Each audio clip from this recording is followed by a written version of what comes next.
Hello students, welcome back to my YouTube channel again. আজকে আমরা the cat বলে যে গল্পটা ছিল, সেই গল্পটার এই যে দি ক্যাট বলে যে গল্পটা ছিল তোমাদের দেখিয়ে দিচ্ছি। দি ক্যাট বলে যে গল্পটা আছে সেই গল্পটার আমরা যে আজকে ইউনিট 3 আছে, সেই ইউনিট 3 আমরা আজকে ট্রান্সলেশন করে বোঝার চেষ্টা করব। তো চলো, তোমরা যারা জানো না, আগের যারা ভিডিওগুলি দেখো নি, আগের পার্টগুলি ইউনিট 1 ইউনিট 2, তারা তোমরা অবশ্যই দেখে নেবে। আর আজকে আমরা করব ইউনিট 3। চলো, বলছে when the family has finished tea and gathered round the fire and the cat casually goes out of the room। বলছে আমরা এর আগেতে কি দেখেছিলাম, যখন লোক এক জায়গায় জড়ো হয় টি এর জন্য, তখন বিড়ালটিও আসে। কিন্তু বলছে ওয়েন টি ফিনিশ টি, যখন লোকেরা, বাড়ির লোকেরা, সদস্যরা, কি বলছে, ফ্যামিলি মানে কি, মানে পরিবার, যে পরিবারের সদস্যরা যখন টি শেষ হয়ে যায়, তখন আগুনের পাশে যখন বসে, তখন কি, যে ক্যাট আছে, কি cat usually goes out of the room, cat যে আছে, ক্যাটও সে বাইরে চলে যায়, রুমের বাইরে। The true life now begins for him.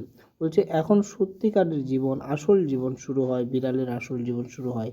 C he সন্টার্স down his own backyard. বলছে সে ধীরে ধীরে কি করে যায়, তার যে বাইরের ব্যাকওয়ার্ড আছে, পিছনে সে চলে যায়, and spring and laugh it to the top of the fence and drop lightly down to the other side। আর কি করে সে একটা লাফ মেরে একবারে ফেন্সকে পার করে সে পরের অন্য একটা সাইডে চলে যায়। He trots across and skips to the roof of an empty shed. সে কি করে, হি ট্রোটস একবারে লাফিয়ে কি করে, he trots and skip the রুফকে পার করে একবারে এমটি সেটের মধ্যে চলে যায়। His movement become length. বলছে তার যে এখন যে মুভমেন্ট অর্থাৎ মুভমেন্ট মানে কি, মুভমেন্ট মানে হচ্ছে চলা, তার যে চলাটা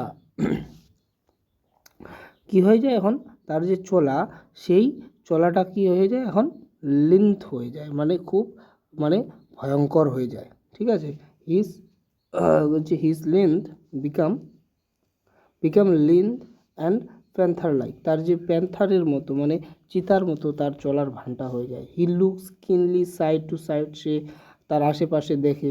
মুভস নয়েজলেসলি। সে মুভ যে করে, মানে চলে কোনো আওয়াজ ছাড়াই। For he has so many enemies. কারণ তার অনেকগুলি, যার জন্য, কারণ তার অনেকগুলো এনিমিস আছে। এনিমিস মানে শত্রু, যেরকম কি dog, small boys with Stones, ছোটো ছোটো ছেলেরা পাথর নিয়ে তাকে ছুঁড়ে মারে, এবং ডগস, সেগুলি হলো তার এনিমি।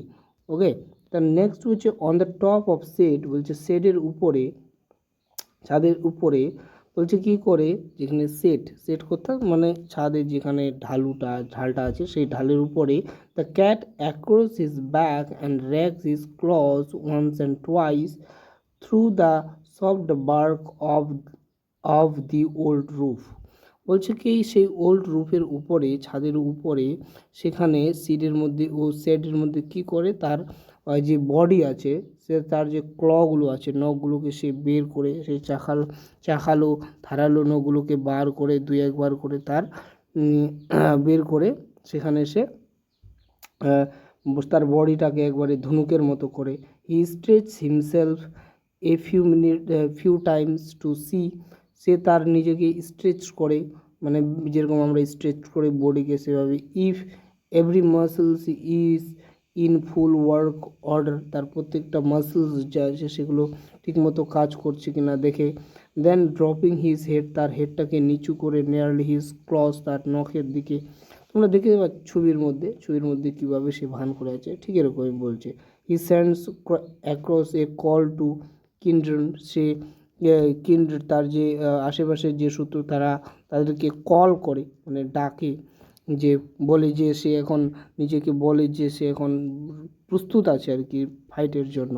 বিফোর লং দে কাম গ্রিডলিং, মানে graceful.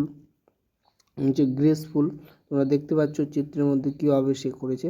And shadow no longer are there, they meek creature who an hour ago were mewing for fish. They are now grim fighter. বলছে এইভাবে করে কি, যে ক্রিয়েচারটা একটু আগেই 1 ঘন্টা আগে মিউ মিউ করে বেড়াচ্ছিল মিল্ক আর ফিশের জন্য, নাও সে এখন হয়ে গেছে একজন কি গ্রিম ফাইটার, ভয়ানক একজন দুর্দান্ত ফাইটার হয়ে গেছে, যোদ্ধা হয়ে গেছে।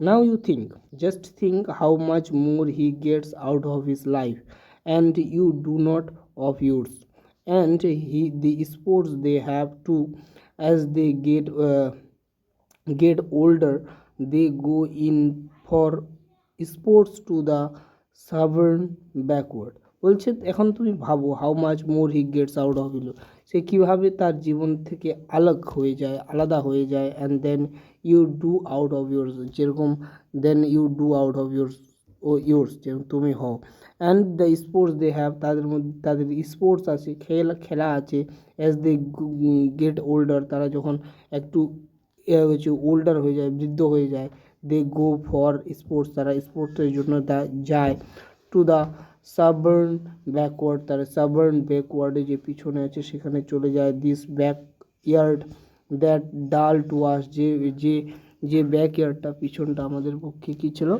খুব ডাল ছিল, মানে খুব খারাপ, যে আমরা যেটাতে যাই না। আর দেম হান্টিং গ্রাউন্ড, তাদের জন্য এখন এটা সেটা hunting ground, where they have more gallant adventures than king Arthur's knight ever had, এবং কিং যে আথার্স নাইটের মতো রাজার মতোই তার যে কি হান্টিং গ্রাউন্ডটা করে সেখানে এসে অ্যাডভেঞ্চার করে কিছু খেলে, সেখানে হান্টিং করে।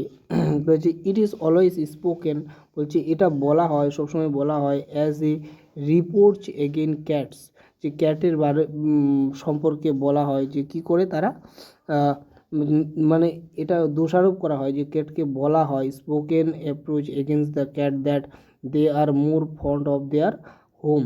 বলছে তারা যে ক্যাটের যে বাড়ি আছে, they are more fond of their home, তারা তাদের যে বাড়ি, সেই বাড়িটা more than a people in it, লোকের থেকে যারা যেখানে তারা বাস করে সেটা তাদের সাধারণ লোকের থেকে তারা সেটাকে হোম ফিল করে, অর্থাৎ বাড়ি মনে করে। Naturally the cats does not like to live his country অর্থাৎ যেখানে সে বাস করে বিড়াল, সেই জায়গাটাকে সে ছাড়তে চায় না বিড়াল। কেন? The land where his all friends are, যেখানে তার সব বন্ধু আছে, না where he knows every landmark, যেখানে সে জায়গার প্রত্যেকটা কোণা জানে জায়গা। Exiled in a new land, বলছে নতুন জায়গায় স্থগিত হওয়া, নতুন জায়গায় যাওয়া। Exiled in a new place, নতুন জায়গায় যাওয়া। বলছে he would have to learn a new geography, তাকে নতুন কিছু জিওগ্রাফি মানে সেই জায়গাটা সম্পর্কে জানতে হবে। লার্ন মানে শেখা, জিওগ্রাফি মানে সেই জায়গাটার রূপ ধারণ জানতে হবে, কোথায় কী আছে সব কিছু তাকে আবার নিউলিভাবে জানতে হবে, তার জন্য সে জায়গা ছাড়তে চায় না। Now so when the family moves, যখন ফ্যামিলি চলে, the cat is if allowed will stay at the old house and attached himself to the new tenants. বলছে যখন পরিবারের কোনো সদস্য চলে যায় বাড়ি ছেড়ে, তখন ক্যাট কী করে সেখানেই থেকে যায় এবং সেই বাড়ির পুরনো লোকদেরকে যখন চলে যায় তখন অ্যাটাচড করে বিড়ালরা, যে সেই নতুন যারা ভাড়াটে এসছে তাদেরকে মধ্যে নিজেকে তাল মিলিয়ে নিতে, তাদের মধ্যে তারা যেন পছন্দ করে সেরকম কিছু কাজ করার জন্য। কারণ বিড়াল ছাড়তে চায় না সেই জায়গাটা, কিন্তু লোকগুলিতে চলে গেছে, তাকে চেনে না, তাই তারা নতুন টেটেন্স যারা ভাড়াটে আছে তাদের সঙ্গে নিজেকে মিলিয়ে নেওয়ার চেষ্টা করে। He will give them the privilege of boarding him and while he enjoys the life in his own way, যদিও সে নিজের লাইফ নিজের মতো করে পছন্দ করে, তবু তারা তাদেরকে কী দেয়, সুবিধা দেয়, বিড়াল এই কাজগুলি করে থাকে। তাহলে এটা ছিল গল্পটা, আশা করি তোমরা বুঝতে পেরেছো। এবার এখানে দেখো তোমরা যে এই গল্পটার যে ওয়ার্ড নেস্টগুলো এগুলো আছে সেগুলি তোমরা অবশ্যই ভালো করে দেখবে, অনেক সময় পরীক্ষাতে আসে। আর এখানে যে প্রশ্নগুলো আছে সেই প্রশ্নগুলো তোমরা অবশ্যই করবে। তোমরা জানো কোনটা কি প্রশ্ন হবে, এর আগে তোমাদের শিখিয়েছিলাম কীভাবে প্রশ্ন উত্তরগুলো খুঁজতে হয়, এগুলি তোমরা অবশ্যই পারবে। দেখো এখানে উপরেই লেখা আছে, কোথাও এই লাইনটায় পুরোটাই হেতে পেয়ে যাবে, তোমরা অবশ্যই পারবে। তারপরে দেখো তোমরা অবশ্যই পারবে। Thank you for watching this video, নাহলে ভিডিওটা অনেক লম্বা হয়ে যাবে। এরপরে ভিডিওতে আমরা গ্রামারগুলো করার চেষ্টা করব। ঠিক আছে, আজকের মধ্যে এতটুকুই।